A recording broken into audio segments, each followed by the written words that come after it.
Passamos ao secretário da mesa para que faça sua explanação e também a abertura das inscrições aos nossos palestrantes. Boa tarde a todos.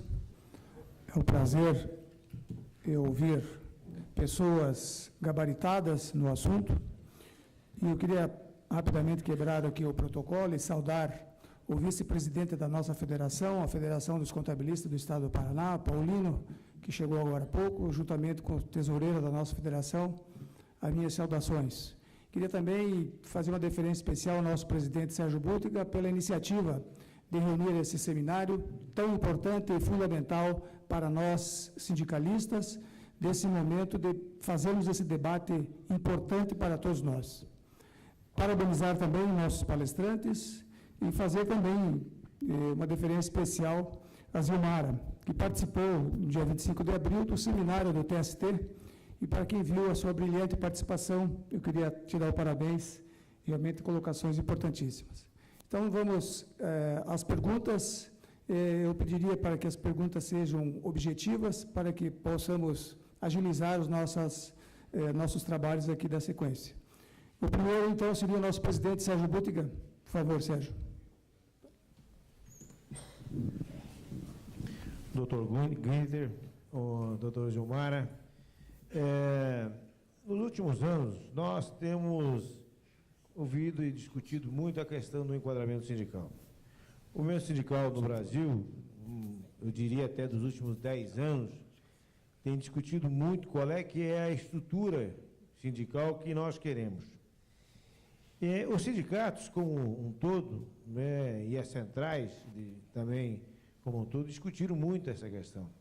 Mas não se chegou a conclusão nenhuma. E a gente viu que, nesse andar da carruagem, a gente percebeu que o nosso judiciário ficou mais atrasado nessa discussão do que as próprias entidades sindicais. Hoje, a gente vê as entidades sindicais com propostas e o judiciário nosso, hoje, tomando decisões e encaminhamentos que são extremamente nocivos aos trabalhadores. Talvez o senhor não tenha conhecimento, mas nós temos muito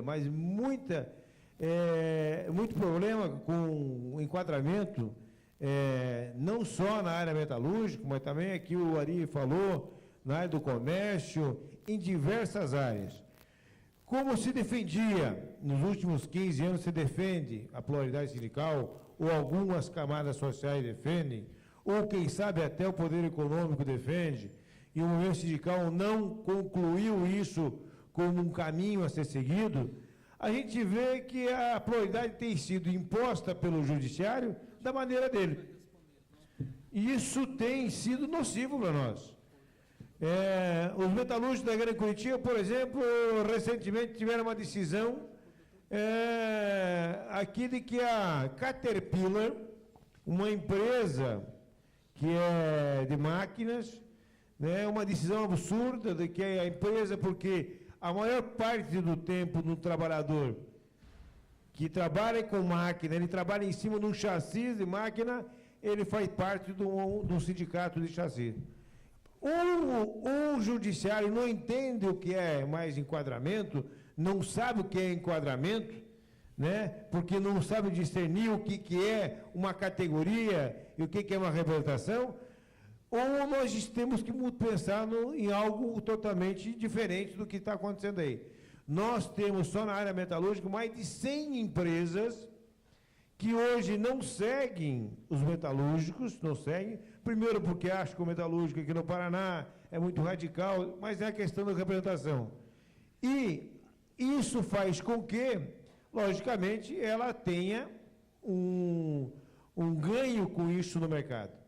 Ela pratica um salário menor com a concorrente dela que segue a nossa categoria, que paga um salário mais apropriado, né, e fazendo com que alguns escritórios de advocacias tenham vendido isso, né, como uma bandeira. Quer dizer, tem feito comércio do enquadramento e tem conseguido manter isso judicialmente, com a discussão de que o que é categoria, o que é atividade fim, ou o que está sendo discutido como produto final dela.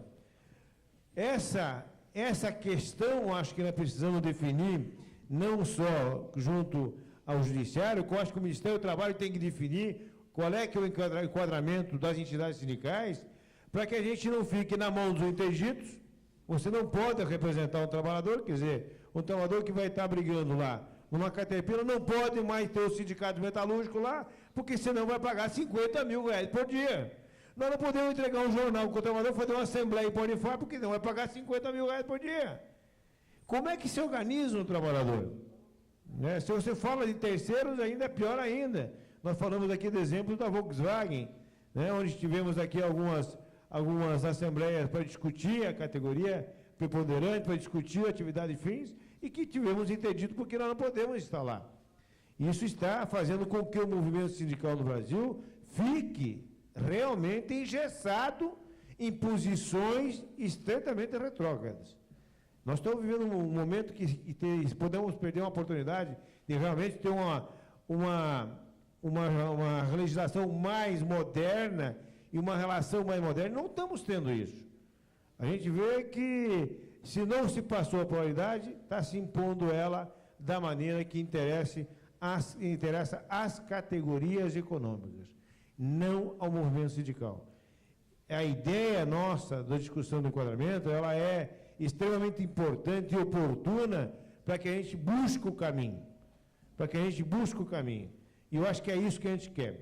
E eu gostaria de perguntar, tanto para a Gilmar, né, o que temos hoje já de discussão a nível de enquadramento, a nível do Ministério do Trabalho, e o doutor Guinter, o que podemos fazer com o Judiciário ou através do Judiciário, para que eles conheçam, porque eu acho que o Judiciário não conhece muito a realidade do chão de fábrica, a realidade do trabalhador, qual é que é a transformação da indústria, como é que fabrica o produto, porque as decisões são muito difíceis.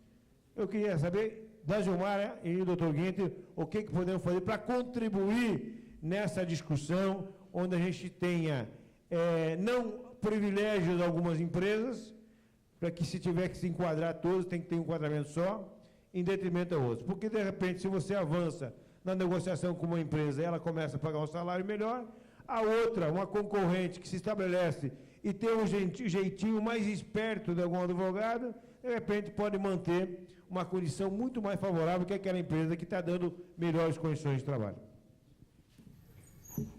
Acho que passamos para a resposta já, o comentário dos senhores. Acho que a Gilmara pode ser primeiro.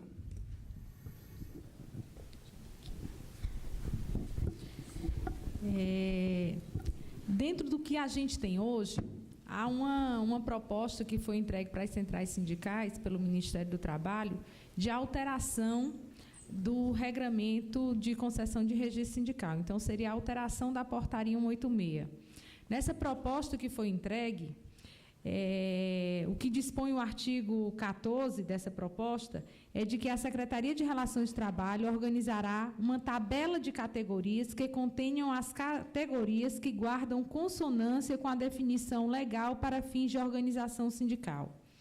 O que hoje o Ministério do Trabalho detém, de fato, é um pouco distante daquilo que o Sérgio está propondo aqui. Por quê? Porque se partiu do princípio de que, como a representação, como o enquadramento deve se dar pela atividade preponderante, então, como categoria econômica dominando o enquadramento laboral, o norte que se partiu de lá foi do CNAE.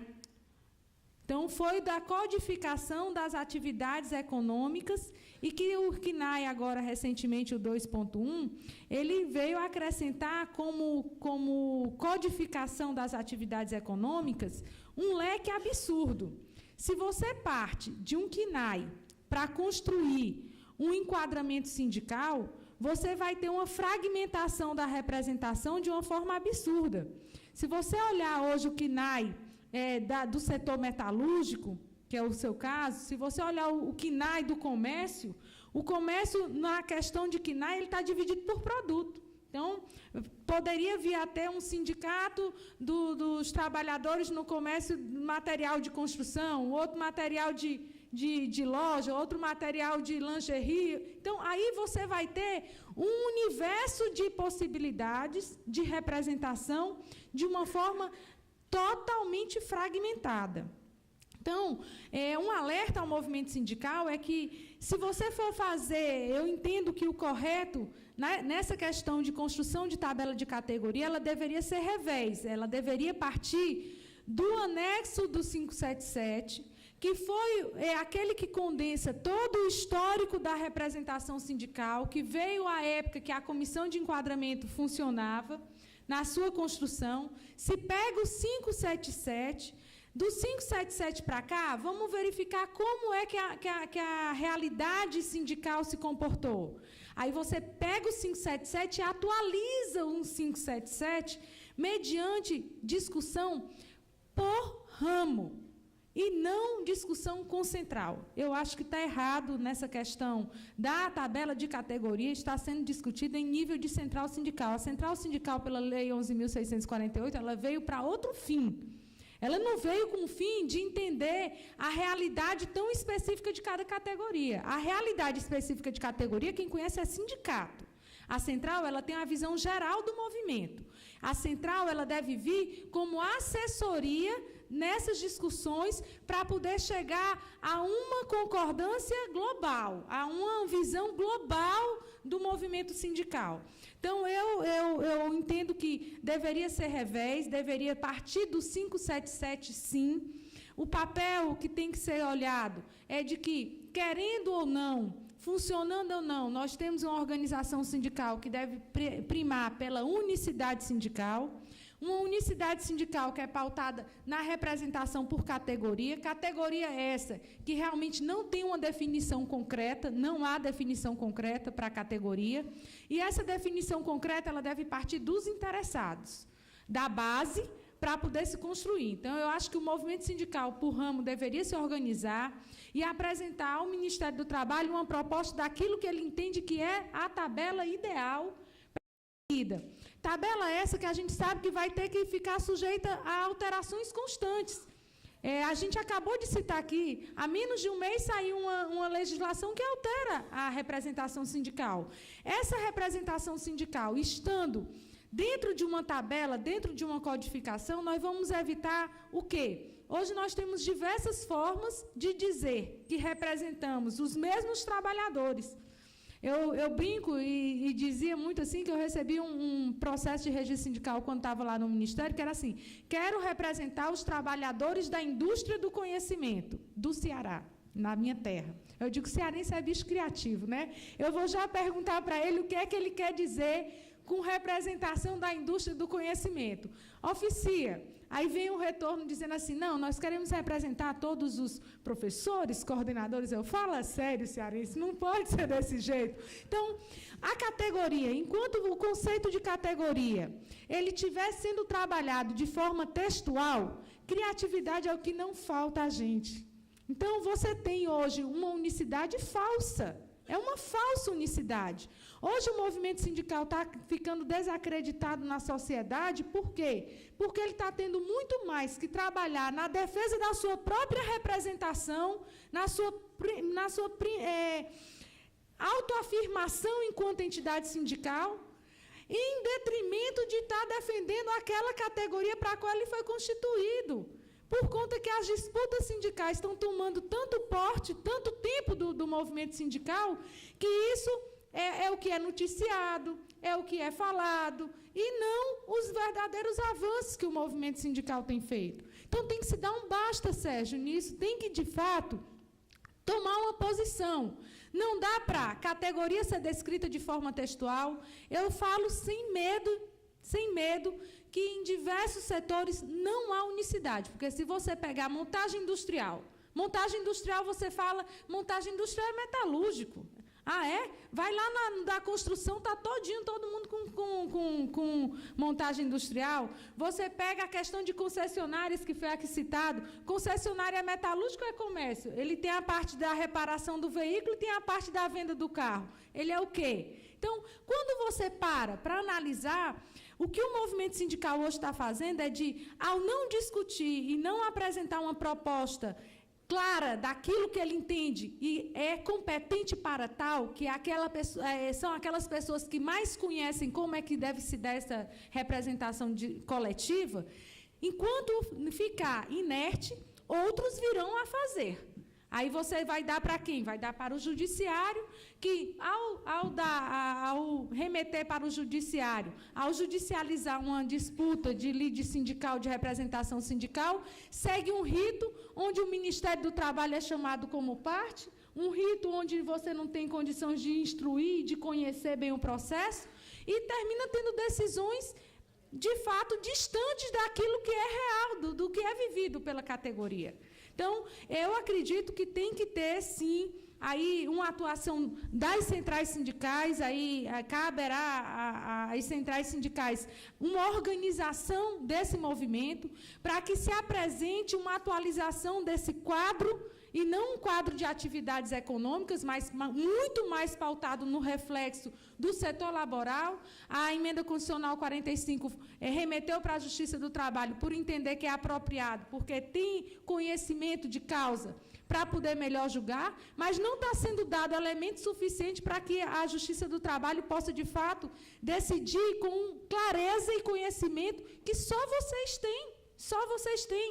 A gente, enquanto Ministério do Trabalho, enquanto fazia parte do Ministério do Trabalho, pegavam os processos de registro sindical e fica ali tentando adivinhar o que é que está sendo posto, porque a descrição de categoria vem de tudo que é jeito e qualidade. Tudo que é jeito e qualidade você tem.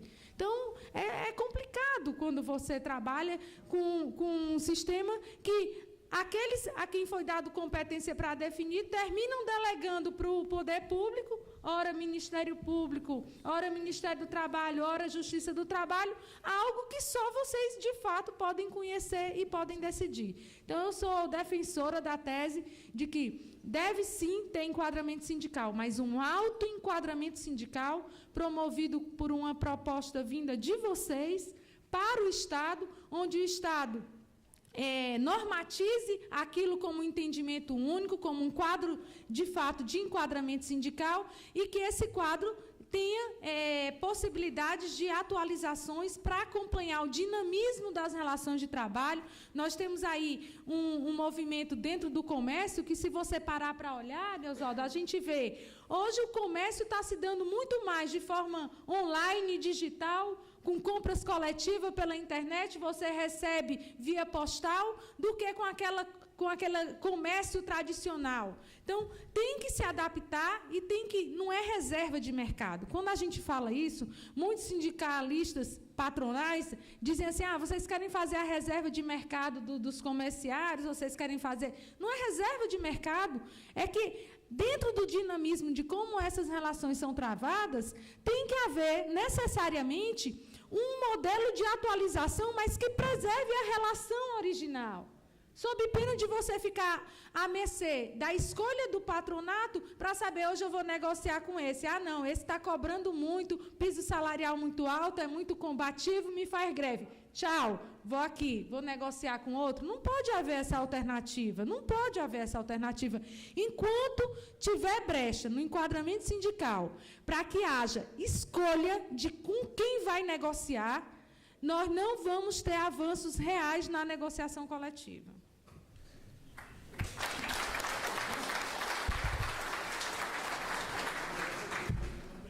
Lembrando que o enquadramento fica sob a responsabilidade de nós, contadores, que temos que fazer esse enquadramento.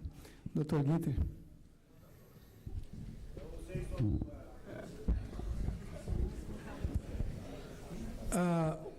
O Supremo Tribunal Federal, em 1991, deu uma decisão plenária por todos os seus ministros, dizendo que toda esta matéria de enquadramento sindical foi recepcionada pela Constituição de 88.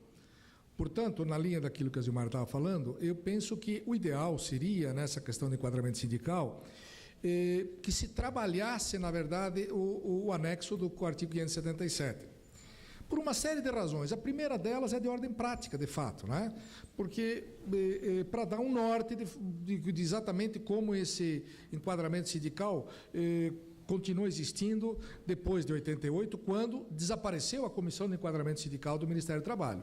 Então, penso que este movimento para que o Ministério do Trabalho, as centrais sindicais, trabalhassem no sentido de atualizar este anexo do artigo 577, penso que é muito importante isso.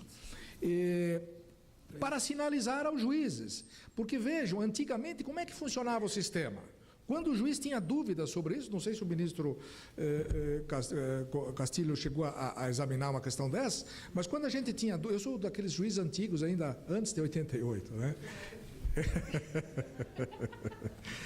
O que a gente mandava, na verdade, quando tinha dúvida, a gente solicitava do Ministério do Trabalho informações sobre aquele enquadramento sindical. Hoje o juiz, na verdade, ele decide como ele achar que deve decidir. Então, se puder haver uma sinalização via atualização do anexo do artigo 577, eu penso que seria muito importante para efeito de direcionar ou pontuar um caminho que os juízes possam se orientar, né, em eventual discussão sobre esse tema. E um outro caminho que pode andar junto com isso, eu penso que é esta aproximação que nós todos devemos ter com o judiciário, no sentido de esclarecer o movimento sindical. Infelizmente, por alguma razão que eu não consigo visualizar, porque eu fui advogado há 10 anos e hoje sou há 25 anos juiz. Então, eu já, da época da advocacia, já tinha um contato muito grande com o movimento sindical. Mas alguns juízes que entraram muito novo na magistratura, às vezes não passaram por esse contato com o movimento sindical. Então, às vezes, para eles, o movimento sindical é uma coisa assim muito distante, muito difícil de compreender, e aí fica naquela questão apenas formal. E nem sempre a melhor decisão é aquela que está só no conteúdo formal. Há necessidade de verificar a realidade exatamente como é, por exemplo, a questão dos interditos proibitórios. Então, eu diria que é importantíssimo que o movimento sindical, de alguma forma, se aproxime do judiciário. E essa aproximação tem que ser feita de algum caminho, eu não saberia dizer aqui como, mas eu penso que é fundamental que tenhamos uma aproximação.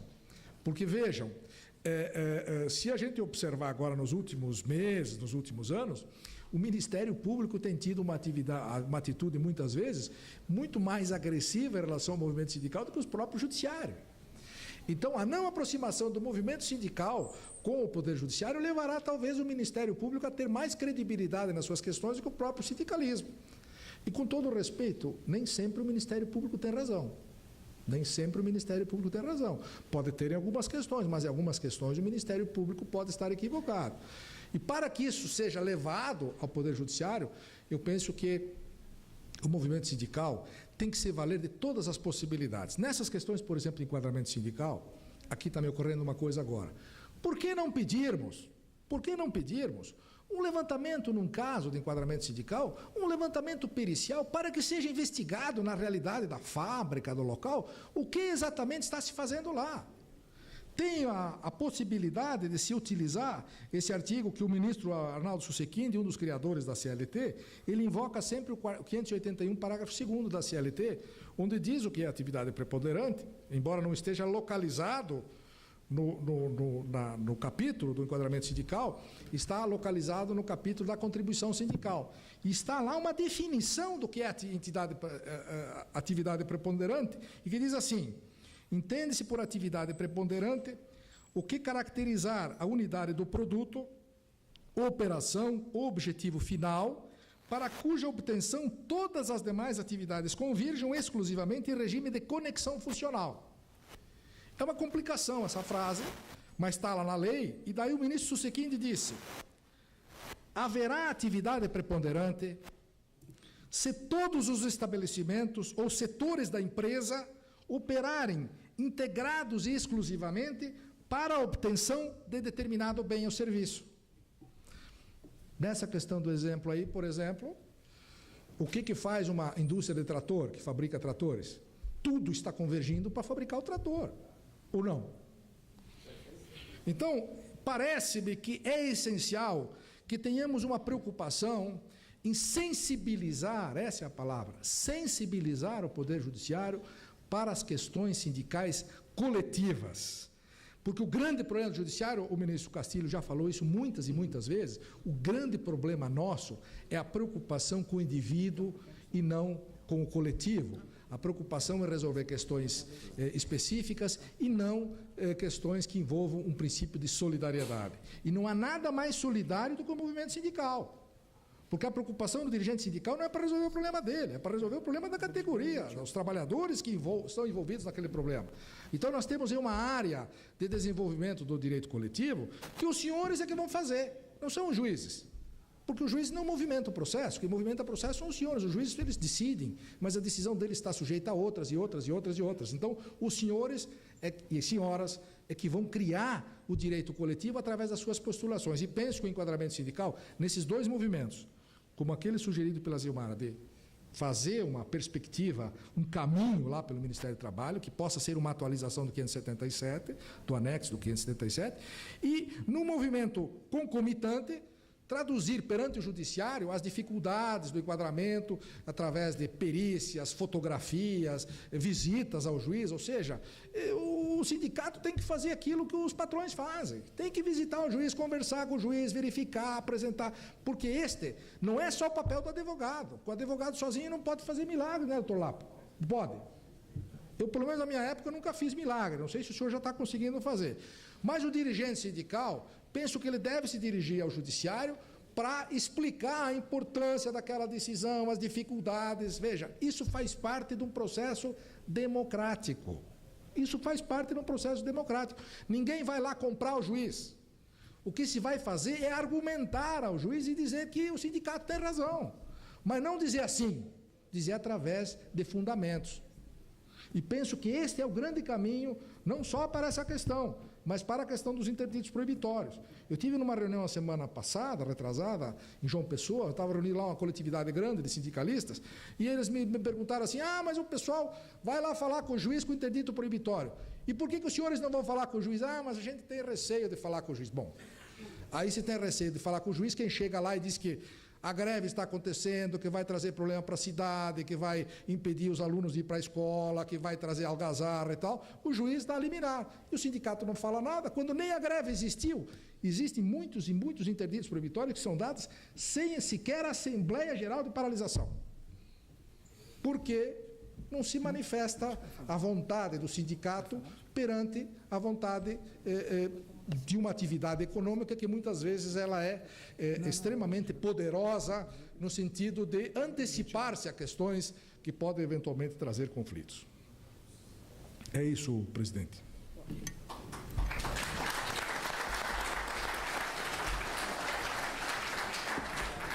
Bem, nós temos mais 4 inscritos e para a gente dinamizar um pouco, para não atrasar muito o outro painel, eu pediria então para que os colegas fizessem as perguntas bem objetivas e daí a gente responde todos de uma vez só. A palavra está com o Gilson, dos Sindicatos Metalúrgicos. Boa tarde a todos. Primeiramente, na resposta da doutora Zilmara ali, fica flagrante o fato de que muitas vezes na discussão o último lado envolvido ou o último lado que é ouvido é justamente o que mais importa, né? Porque o trabalhador não entra de fato muito nesse contexto, né? Nós temos vivido essa situação aqui. Só que o Dr. Guinter, a exemplo do Dr. Douglas de manhã cedo, falou sobre buscar as instâncias internacionais também. E eu achei bastante interessante essa forma de buscar apoio na nossa luta. Só que não está bem claro como é que isso pode ser feito, em que isso pode, de que maneira isso poderia ser feito, doutor? Doutor, vou fazer as outras perguntas e a gente responde no final. Sebastião de Londrina, por favor. Sindicato dos Metalúrgicos de Londrina. Eu queria fazer bastante pergunta, mas eu acho que vou me ater a 2 só. Zilmara, o Ministério do Trabalho funciona porque já faz uns 6 ou 7 anos que a gente fez uma reunião aqui no Ministério do Trabalho para uma extensão de base e isso está parado em Brasília até hoje. Não sei como é que está. Lamentavelmente, para uma extensão de base, teve uma categoria que disse que uma parte daquela era pertencia a eles, e a gente fez reunião aqui no Ministério do Trabalho, aqui, e até hoje não sabemos como é que vai ficar. Outra coisa também, fazer proposta e apresentar a quem?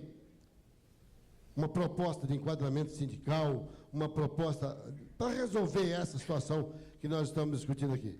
Entregar para o Ministério do Trabalho, entregar para o Judiciário, entregar para os deputados, entregar para quem?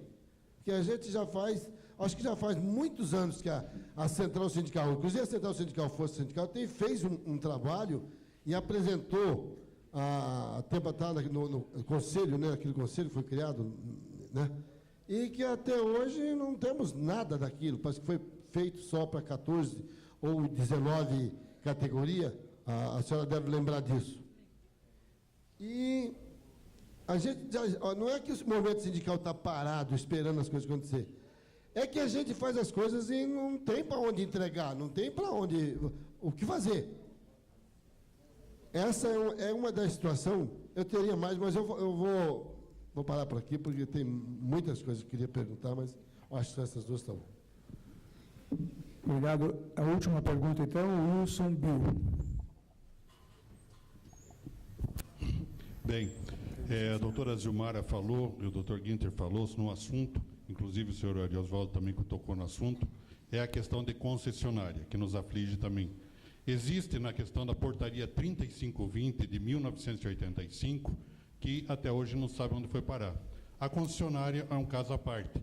Ela tem o 5DIV, que representa os veículos novos, tem a parte de peças e veículos usados, que é os 5 peças, que está no comércio, e teria a reparação de veículos, que seria uma quarta categoria, que ela não reconhece. Tem tanto a parte laboral como o patronal, que ela não reconhece e está recolhendo para o Sindicato do Comércio, que está induzindo ao erro a questão de passivos com o próprio funcionário na parte de metal mecânica, que é a parte da reparação de veículos. Como o desafio que o senhor lançou de levantar uma portaria, seria uma portaria interessante para levantar, ver o que aconteceu com essa portaria que sumiu. Acabou. Agradecemos aos secretários sobre as inscrições e também as perguntas, que foram bastante pertinentes, mas passamos agora a resposta, né? E depois o final desse painel. Passamos a... Primeiro, Zilmara? Pode ser, Zilmara? Pode?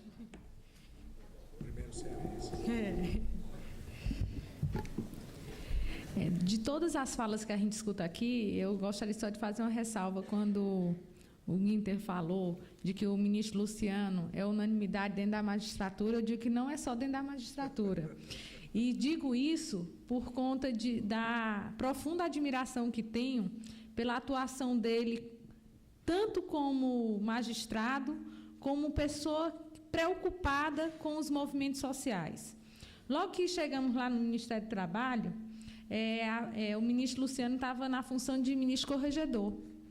E fomos conversar com o ministro Luciano, logo após a emenda constitucional 45, para ver de que forma é que nós poderíamos fazer uma aproximação do movimento sindical, do Ministério do Trabalho e da Justiça do Trabalho. E o ministro Luciano disse assim, isso é de extrema necessidade, isso aqui urge, a gente tem que sair fazendo uma aproximação, porque o magistrado ele fica muito distante desse tema, precisamos nos aproximar nesse sentido. E foi pioneiro no sentido de sempre bater nessa tecla. Por onde ele passava, ele dizia, é preciso que a magistratura esteja próxima do movimento sindical, que o Ministério do Trabalho esteja também presente. Então, quanto à solução dada por ele à época, hoje estamos aqui repetindo e vendo que essa necessidade é sem dúvida, uma saída, uma solução para que nós tenhamos melhores resultados. Quanto à questão da coletividade, a gente precisa fazer alguma coisa, o movimento sindical, as pessoas que gostam da temática da coletividade, para se mudar a cultura do brasileiro, a cultura nossa, quando a gente trata de questões coletivas. Hoje, o individual está preponderando ao coletivo. A Justiça do Trabalho, ela é acostumada a julgar direitos individuais e não direitos coletivos. Você vê a seção especializada em dissídios individuais, a seção especializada... Não, tem que haver uma maior difusão dessa necessidade coletiva. Nós temos que colocar nos bancos escolares, nós temos que... O Sistema S, por exemplo, o Sistema S todo cuida da formação dos trabalhadores. Você não vê uma necessidade dentro de uma grade curricular do Sistema S de ter algo falando sobre coletividade. Era de fundamental importância que dentro da formação do trabalhador, se ali tem uma formação de um trabalhador, seja necessário que naquela grade curricular, seja do Sistema S, seja do Pronatec, seja de qualquer programa de formação voltado para o trabalhador, tenha inserido ali um estudo, um momento de reflexão e de despertar pela coletividade, para poder a gente começar a mudar a cultura. Muita gente fala, porque o movimento sindical hoje está fragilizado. Está fragilizado por falta de participação popular, por falta de uma participação nas assembleias. Se faz assembleia, pouca gente participa. Então, esse tipo de mudança de cultura, de incentivo pela coletividade, tem que ser, de fato, implementada. E é uma outra linha que eu acho que o movimento sindical pode seguir, é desse da formação do trabalhador, já dado pelos canais já institucionalizados, para que ali tenha, sim, uma reflexão pela atuação, pela importância do movimento sindical. O movimento sindical tem que estar ali presente desde a formação do trabalhador, mostrando a importância do sindicato, para que quando ele chegue no chão de fábrica, ele, de repente, ele saiba a quem se dirigir, a quem procurar. E pega um gancho para dizer, a quem entrega essas propostas? Esse Ministério do Trabalho funciona ou não funciona? Eu fico numa situação um tanto quanto delicada, porque até maio eu estava no Ministério do Trabalho, hoje eu já não estou mais, não faço mais parte do quadro do Ministério do Trabalho, mas eu digo o seguinte, o Ministério do Trabalho funciona. Ele tenta funcionar, ele hoje está totalmente esfacelado, ele está totalmente desfalcado. Eu olho para o Ministério do Trabalho e vejo o Ministério do Trabalho de 10 anos atrás, onde ele tinha uma fundamental importância no diálogo social, onde o Ministério do Trabalho, de fato, tinha condições de fazer. E hoje você vê... Eu vou dar um exemplo. Eu cheguei na Secretaria de Relações de Trabalho, em 2003, quando cheguei na secretaria para trabalhar lá, nós tínhamos mais de 200 servidores só para cuidar das relações coletivas, só para isso. Dentre eles, auditores fiscais, que eram deslocados da fiscalização, que conheciam a realidade, que tinham ido nas empresas, nas fábricas para fiscalizar, ficavam internos dentro da Secretaria de Relações de Trabalho, verificando de que forma nós podíamos ajudar nas negociações coletivas, no incremento de novas cláusulas, num papel de uma mediação proativa, propositiva. Quando eu saí da Secretaria de Relações de Trabalho, nós tínhamos menos de 70 servidores, inclusive estagiários, 70, quando eu falo, é entre estagiários, terceirizados e tudo mais. Então, assim, é uma fragilidade que você verifica dentro do Ministério do Trabalho que precisa ser resgatada. E eu acho que o atual ministro, Brizola Neto, vem muito com esse condão e a fala dele vem muito nesse sentido, de dizer que ele precisa resgatar, precisa fazer com que o governo enxergue de que as relações de trabalho é que vão movimentar o futuro desse país. Então, não adianta você falar num franco desenvolvimento sem estar atrelado a uma relação sólida, e essa relação sólida ela parte necessariamente de uma discussão com a coletividade e não de uma forma isolada. Então, assim, a quem entregar?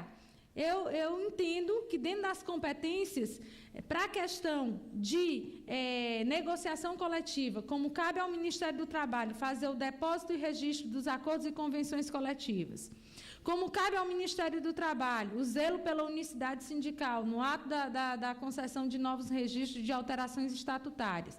E como o programa maior do governo federal está dentro da Secretaria de Relações de Trabalho, que é o da democratização das relações de trabalho, eu entendo que o Ministério do Trabalho deveria ser o primeiro caminho, mas não o único.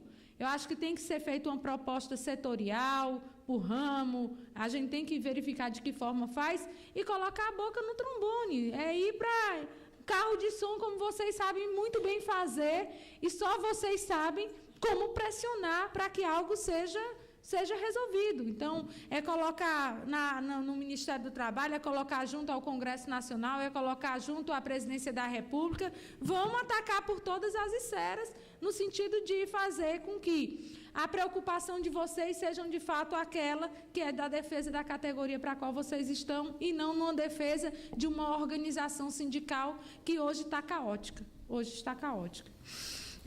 Só para concluir, gostaria de falar um pouquinho sobre essa questão das instâncias internacionais. Eu tenho medo, porque eu acho que a soberania nacional já não existe mais diante da globalização. Quando você tem também uma visão de organismos internacionais, eu falo agora de um exemplo que nós tivemos com a OIT.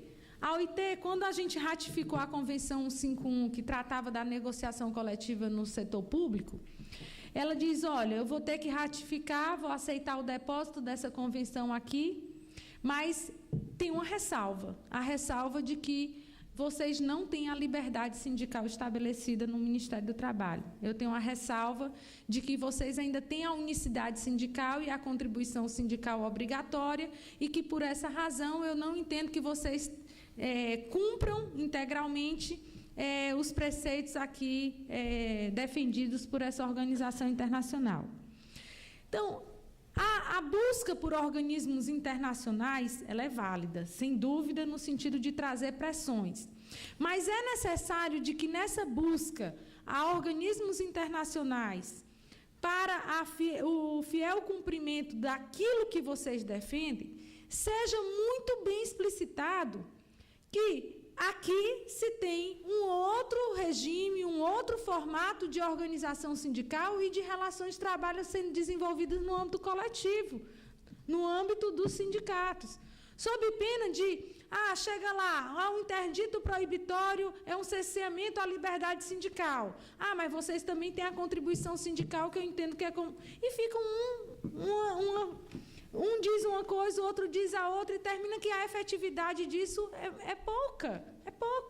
Então, eu acho que a gente tem que parar, eu acho que a gente tem que ter como guia, sim, muitas convenções internacionais e tudo, mas eu acredito muito no nosso jeito brasileiro, da criatividade que é nossa. Nós não podemos trazer nada pronto de fora, chegar aqui e tentar colocar no Brasil, porque não vai funcionar. E o que está lá, será que está funcionando? Será que presta? Ou será que eles é que têm que olhar para a gente, aprender com a gente como é que a gente está fazendo, para poder levar para lá?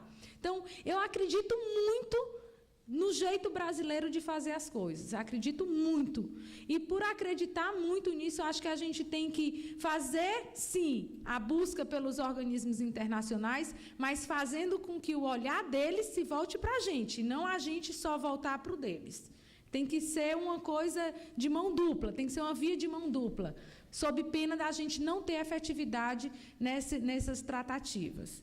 E agradecer, já que estamos aqui finalizando, a todos aqui presentes, pedir desculpas, porque muitas vezes os processos de registro sindical não caminhavam de forma adequada, mas acreditem que, diante de todas as dificuldades que nós passamos, nós tínhamos um só sentimento, é de que o Brasil precisa de um sindicalismo forte, e que esse sindicalismo, que é tão criticado aí na sociedade, precisa levantar a cabeça, erguer a cabeça, olhar de frente e, como o próprio Guinter aqui falou, ir lá e falar dizer para que veio, para que serve e o que é que ele consegue trazer de benefício para o nosso país. Então, eu acredito muito que com essas ações, com esse tipo de debate, Sérgio, parabéns mais uma vez, onde aqui a gente vê posições de forma a dar soluções e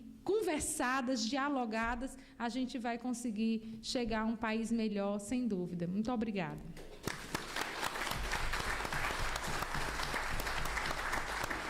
Eu não falei da portaria. Estimulada pela Silmara, a doutora Silmara. Me dê só um minutinho, eu não falei da portaria das concessionárias. Essa portaria de 85, ela era da Comissão de Enquadramento Sindical, que foi extinto. Logo após 88, nós tivemos ações, eu não recordo agora o número da ação, sei que ela é de 92, mas eu vou fazer a consulta e depois posso enviar. Essa determinação judicial veio no sentido de que o Ministério do Trabalho se abstenha de fazer a utilização das portarias de enquadramento sindical anteriores a 88, sob pena de estar procedendo a um enquadramento enviesado da forma como foi feito.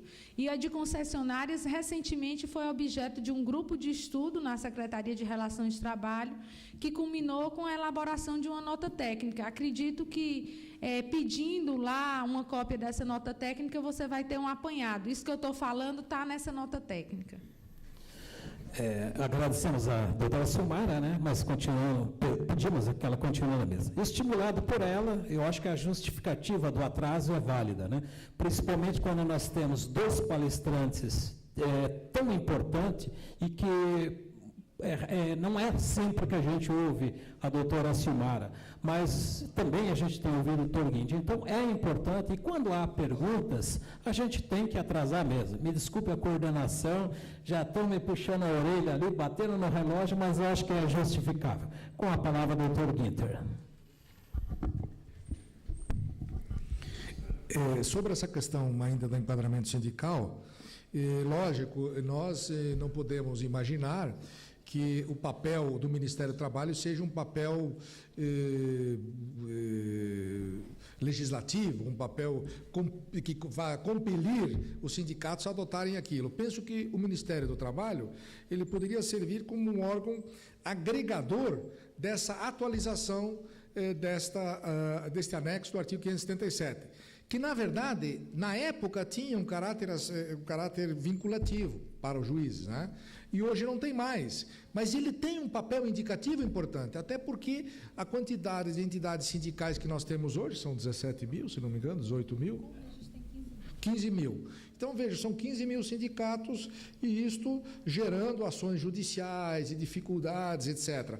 Penso que esse trabalho, se as centrais sindicais, especialmente a força sindical, puder se inclinar nesse caminho, penso que faria um grande serviço para que nós pudéssemos ter uma orientação, né, um caminho para a solução desses casos, inclusive o problema lá das concessionárias.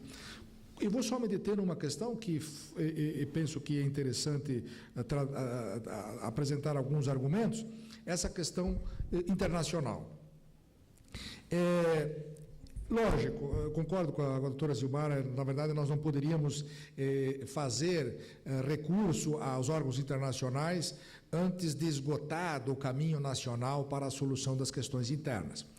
Mas desde que uma questão seja julgada de uma forma antissindical no primeiro grau, no Tribunal Regional do Trabalho, no Tribunal Superior do Trabalho e, eventualmente, no Supremo Tribunal Federal, penso que só resta ao movimento sindical um caminho, que é o recurso ao Comitê de Liberdade Sindical da OIT. Nós temos um caso absolutamente emblemático disso, relacionado aos petroleiros. Os petroleiros fizeram uma greve nacional, greve esta que foi feita porque o presidente Itamar Franco tinha feito um acordo para os reajustes e uma série de vantagens que tinham sido fixadas, acertadas com os petroleiros, e depois, na hora H, recuou, os petroleiros fizeram a greve, foi uma greve muito intensa, faltou gás de cozinha, não me recordo agora exatamente o ano, mas foi na época que o presidente Itamar Franco presidia o Brasil. E aconteceu uma coisa curiosa, o Tribunal Superior do Trabalho, o ministro Castilho possivelmente deve lembrar da situação. O que aconteceu no TST? O TST aplicou pesadas multas para o sindicato, para os petroleiros, a Federação dos Petroleiros, por causa da greve, que não foi parada em decorrência da determinação do TST. Essas greves, houve recursos internos lá no TST, o movimento perdeu, houve recurso ao Supremo que não foi admitido, e ficou estabelecida uma multa milionária em relação aos petroleiros, que não poderiam pagar nunca. E aí o que os petroleiros poderiam fazer em relação a isso? O que poderiam fazer? Eles fizeram o que tinham que fazer mesmo. Recorreram ao comitê sindical, ao órgão específico da atividade sindical, Comitê de Liberdade Sindical, lá da Organização Internacional do Trabalho. A Organização Internacional do Trabalho recebeu a queixa, veio até o Brasil, fez uma pesquisa e concluiu o seguinte: senhor presidente da República, está havendo violência ao princípio da liberdade sindical. Por gentileza, verifique essa questão de multa, que não deve ser cobrada dos trabalhadores, e mais do que isso, reintegre os trabalhadores sindicalizados que foram demitidos nessa greve. O presidente da República encaminhou que não poderia tornar sem efeito uma decisão do Tribunal Superior do Trabalho. Encaminhou um projeto de lei para o Congresso Nacional, foi aprovado o projeto de lei, e o projeto de lei fez o quê? Determinou a anistia deste valor de multas que tinham sido cobradas dos petroleiros. Então, eu penso que o recurso ao OIT, eu acho que é uma coisa que nós temos que trabalhar nessa área, nós temos que cada vez mais nos aproximar das normas internacionais, com todas as dificuldades que existem. Mas existe a dificuldade porque nós temos uma dúvida sobre a questão de se nós aqui praticamos a liberdade sindical, porque cobramos a contribuição sindical, porque temos o princípio da unicidade sindical. E aí eu vou usar uma imagem da doutora Zilmara. Nós praticamos um sindicalismo à brasileira. O nosso sindicalismo é diferente. Não é melhor nem pior que os outros, ele é diferente. Porque nós não tivemos muita coisa que os outros tiveram. Não tivemos revolução industrial. A nossa legislação é recente, a legislação foi uma legislação que veio praticamente de cima para baixo. Ou seja, nós temos uma situação muito diferente do sindicalismo inglês, americano, francês, italiano e tal.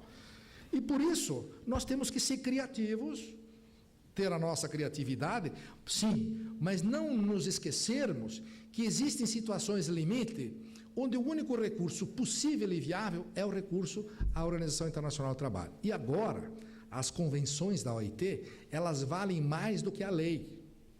Conforme o Supremo Tribunal Federal já decidiu, nós agora temos uma situação que a convenção da OIT, sendo um tratado, ela tem um valor supralegal. Portanto, se a convenção 158 da OIT, o Supremo Tribunal Federal disser que aquela denúncia feita pelo presidente Fernando Henrique foi irregular, vai voltar à situação da aprovação lá da convenção 158, e nós teremos a ressuscitação do Tim Maia. Que o Tim Maia é que criou essa ideia do me dê motivos. E aí nós teremos uma convenção que dirá o seguinte: nenhum trabalhador do Brasil vai poder ser despedido se não houver uma justificativa. E ressuscitar o Tim Maia é um papel muito importante para todos nós, né? Um brasileiro que criou essa expressão, me dê motivo, que é o grande problema que nós temos, de explicar para o trabalhador por que ele foi despedido sem justa causa. Né? Então, eu queria dizer que a OIT é um caminho importante com todos os problemas que ela tem, porque ela não tem força coercitiva, ela não impõe sanção, ela não impõe multa, ela não expulsa país, mas ela tem esse papel persuasivo, argumentativo, de evitar a concorrência desleal, a questão do dumping social. Só vou contar um casinho bem curto, que os senhores devem ter visto na imprensa. A Lojas Marisa foi condenada, a questão de uma semana, a pagar 1,5 milhão de multa por prática de dumping social.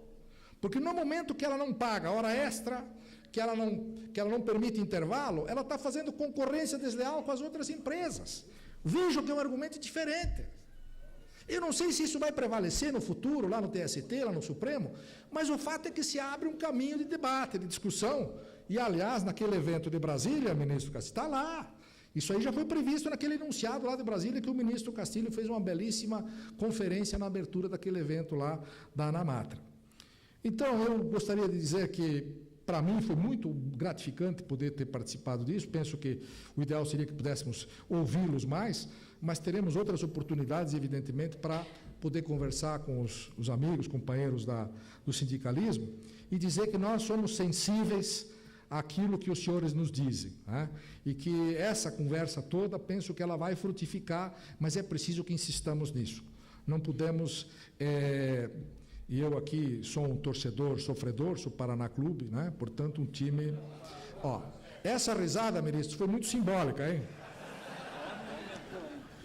Essa risada foi muito simbólica. Então, se eu torço com o Paulá, tem um paranista lá no fundo, ó. Talvez... Ó. Não só um só, tem mais. Ó. Isso significa que já está dando mais do que uma Kombi. Sempre dizem que o Paraná Clube é uma Kombi. Eu acho que já dá umas 2 ou 3. Só aqui. Quem torceu para o Paraná Clube o ano passado e continua torcendo é um símbolo do sindicalismo do futuro. Muito obrigado.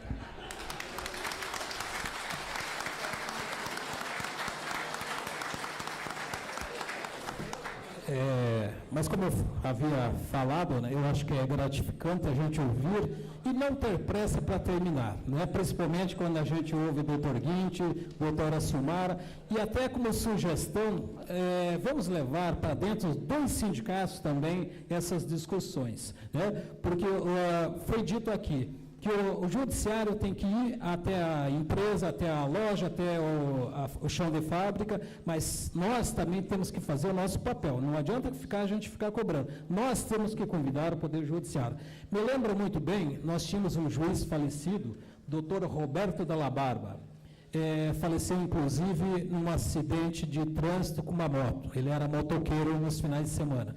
Mas ele fazia assim, eu trabalhei com ele durante 1 ano, mais ou menos, que houve uma vagância lá como juiz classista, e eu participei com o doutor Roberto Dalla Barba. E ele interrompia as audiências e ia até a fábrica. E nós cansamos de fazer isso na Bosch e em outras empresas. Ele interrompia a audiência, suspendia as demais e nós íamos até o local, o fato. Porque não adiantava, principalmente quando eu tinha dúvida, não adiantava falar, ele queria ver a realidade. Então, eu tenho saudades, ele era bastante criticado, muitas vezes, pelas suas atitudes, mas eu tenho saudades também do Dr. Roberto Dalla Barba.